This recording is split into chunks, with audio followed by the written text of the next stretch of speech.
our previous lessons, we were talking about macroeconomic policies, and we studied two of the macroeconomic policies. One is fiscal, and another one is the monetary policies. So both were having influence on the aggregate demand. So, what is the problem with those policies like fiscal and monetary? Problem is that by using any of them, government is able to achieve two of the macroeconomic objectives, not all of them. For example, a reflationary fiscal policy will reduce cyclical unemployment, it will increase actual economic growth rate in the country, but at the same time it will cause inflationary pressure during the short run. And due to that inflation, there can be incompetitiveness in our exports market. Our prices have increased, so foreigners will not be interested to buy from us.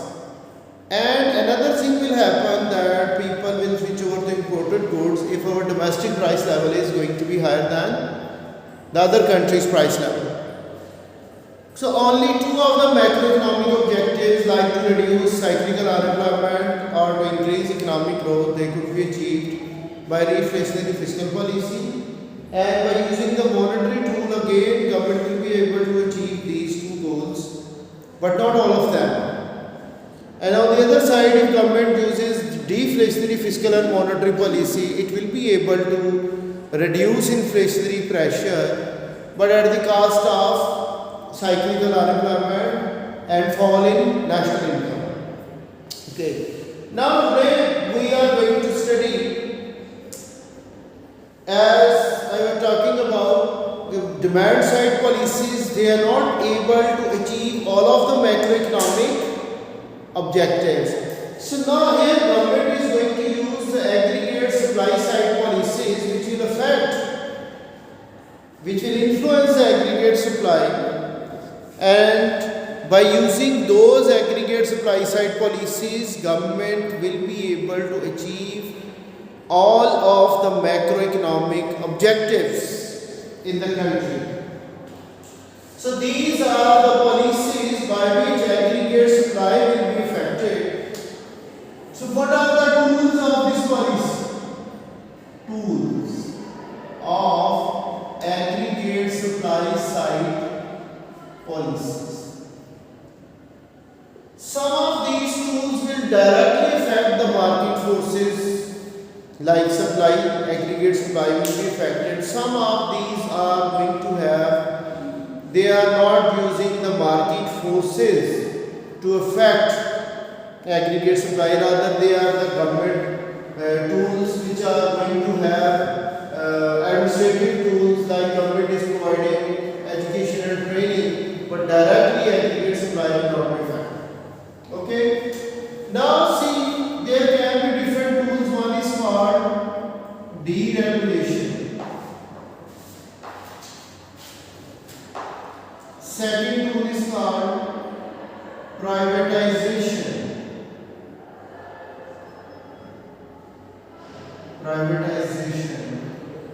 Third tool is called tax and subsidy. Directly this will affect the aggregate supply. Fourth, that is education and training. So this is not going to have direct impact. Education and training, it is making the workers to get educated and trained, and then they will have self-employment or work with other firms. Education, training, taxes, subsidies, privatization, and you can see trade reforms, trade union reforms, trade union reforms. There can be other tools like import of technology, which will increase the productive potential as well. We can have more infrastructure development, you can say infra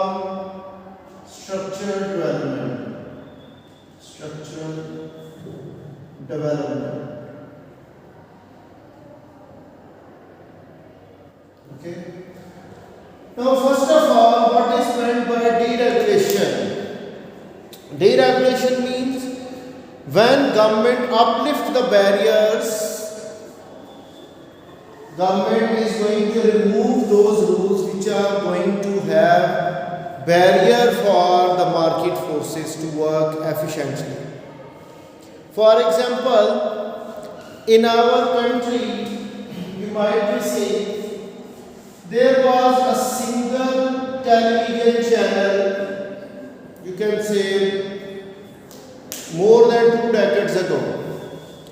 We were watching only one television, that was Pakistan television, that was also providing entertainment, sports, news, everything was in one channel.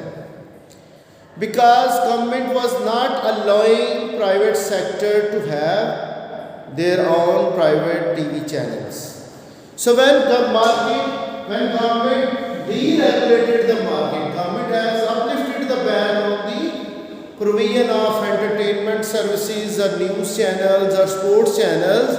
So nowadays you can find that there are more than 100 television channels in our country which have created employment opportunities, and at the same time investment by the private sector has also increased, and many of the people, they got employment in a well reputed sector of television.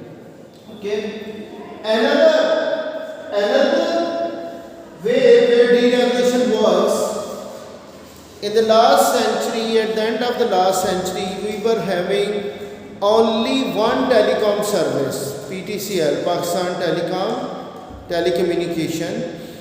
So we were having only the landline connections for the telecom services, and that was a single supplier of those services. Clear? So market was deregulated again, private firms were allowed to supply the telecom services, and now we have more providers of these services, and now more employment opportunities are present. So deregulation is causing the more investment in the country, which will create employment opportunities. Clear? So aggregate supply will be affected by the deregulation. So now privatization. Now government is selling its enterprises to the private sector. How government is selling? Like railway is bearing a loss for the last many years. So if government privatize it, its sections, there can be more competition, more efficiency, and if profits are earned by the private sector, then there will be no tax collections as well. But in case of privatization, we can find some of the unemployment when private sector is laying off the inefficient workers, which government has employed them in order to protect their employments. But it happens due to privatization, we find that there is going to be more competition by the private sector and more employment opportunities will be created, because now private sector investment will also increase. So this will also increase competition in the market, deregulation will also increase competition. What about tax and subsidies? How taxes and subsidies will affect aggregate supply? You might be knowing, we studied that when subsidies are provided by the government, supply will shift rightward. Okay? So when subsidies are provided or indirect taxes are reduced, again we will have increase in the supply of goods and services. How direct taxes will affect the aggregate supply? Do you know? If income taxes are reduced, what happens? Aggregate demand may shift rightward. How will it affect the aggregate supply if taxes are decreased? There are two things. In the developed countries where progressive taxations are having the higher rate of taxes when people are becoming richer, or they are promoted to the higher level of posts in either public sector or private sector, more than 50% of their income will be taken as taxes as they become richer. So what those workers were doing, they were getting early retirements because most of their income, if it is paid to the government in the form of taxes, their disposable income is decreasing. So they won't be continuing their jobs. Rather, they would prefer to become pensioners, and pension is non-taxable. Clear? So when taxes are reduced on their incomes, like tax rate is reduced, what happens? They will have incentive to work for longer years of their age. Okay? And on the other side, indirect taxes have also gone down. So their real disposable income will increase and they will supply more working hours of their living age. So aggregate supply in that case will again shift rightward. Another way of increasing aggregate supply by using direct taxes is that when corporate taxes are decreased, do you know what are the corporate taxes? They are the taxes on the profit of the corporations. For example, if it is 40% of the profit earned by a corporation or 50% of the profit earned by the corporation, there will be decrease in investment by the private sector. So when government has reduced direct tax of corporate sector, that will encourage investment in the country and again more goods and services will be supplied. When corporate tax, income tax and indirect taxes, they all have reduced, they will affect aggregate supply in this sense. Okay? But they can also affect aggregate demand, like direct taxes have gone down, more income is there, aggregate demand will also shift rightward if people have increased their spending rather to increase their savings. Because decrease in tax will have two effects. Either people will increase the spending as their disposable income has increased, or they will increase saving. It depends. Okay, if they increase spending, then aggregate demand will increase. Now, education and training. Many of our workers, they remain unemployed because they are uneducated and they are untrained as well. They don't have any specific skill to get self-employed or employed by some of the firms in the industries. Clear? So what government is providing? Government is providing the necessary education to get employed.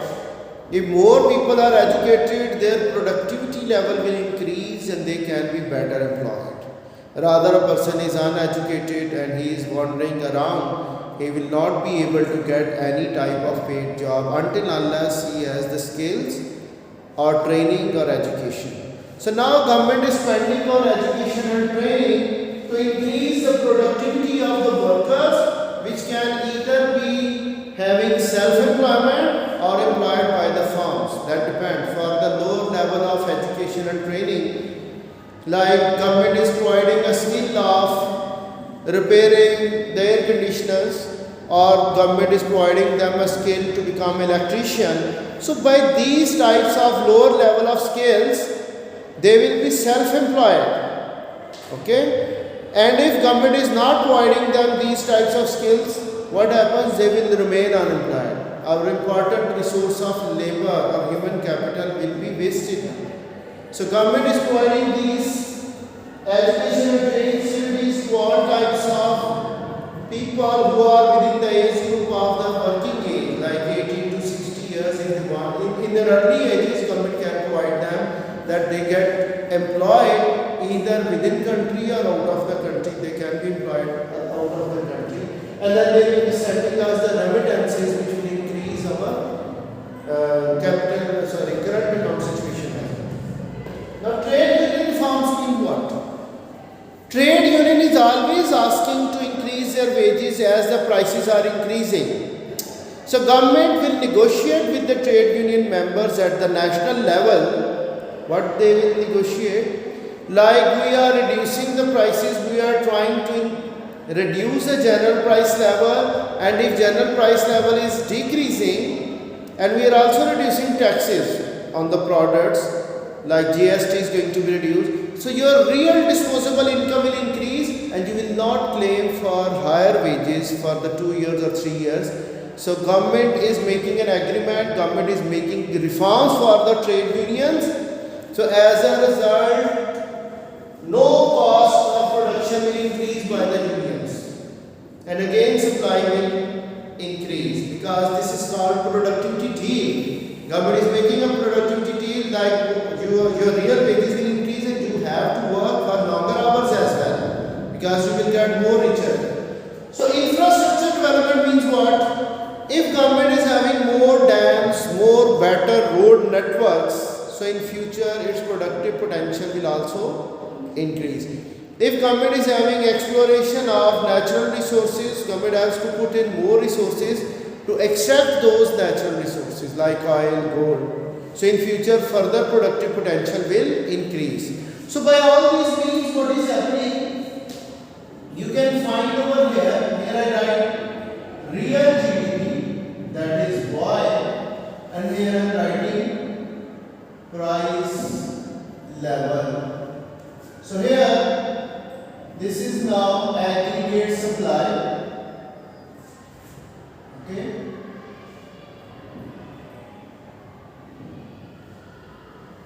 Now aggregate supply will, in the long run, you can see it is shifting rightward, or PPC of the country will shift upward. This is called potential economic growth. It is causing the potential growth too. So if this is the aggregate demand, country was facing inflation. Now due to increase in aggregate supply, price level will fall, and real GDP will also increase, and imports will also fall because our domestic prices are decreasing. Clear? And exports competitiveness will increase. So economic growth has taken place. Government objective of economic growth will be achieved. Good deflation is caused rather than bad.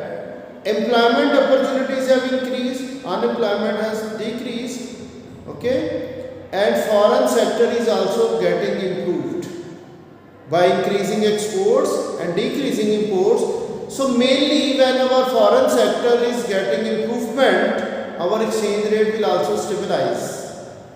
Clear? So all the macroeconomic objectives can be achieved by using the supply side policy. One more thing, when employment is increasing, government is reducing taxes, people are getting more and more better jobs, their real disposable incomes are increasing. At the same time, aggregate demand starts shifting upward. Now it depends. Further, we are having infrastructural development, we are having more privatization, more competition is increasing. So in long run, productive potential will continue to increase and aggregate supply will have further rightward shifts. Clear?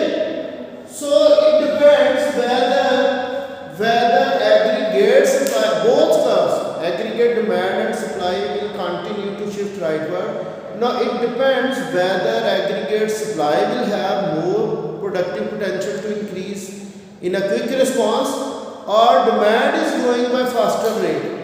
If demand grows by faster rate than the productive potential of the country, then definitely in long run we will face inflationary pressure along with increase in real GDP. But if productive potential is growing faster than increase in aggregate demand, then definitely price level will not increase, but real GDP of the country will increase. And if this real GDP growth is more than the population growth rate of country, obviously their real GDP per capita will also increase and their living standard in future will also go up. What is the problem of these supply side policies? Now I am going to have the critics of these things. First of all, I explained everything which is in favor of the aggregate supply side policies. What are the critics? Sometimes or most of the time they require more government funds to be allocated. Government spending will increase. On the other side, government is reducing the taxes. So it creates massive budget deficits for the government government, it needs more borrowing.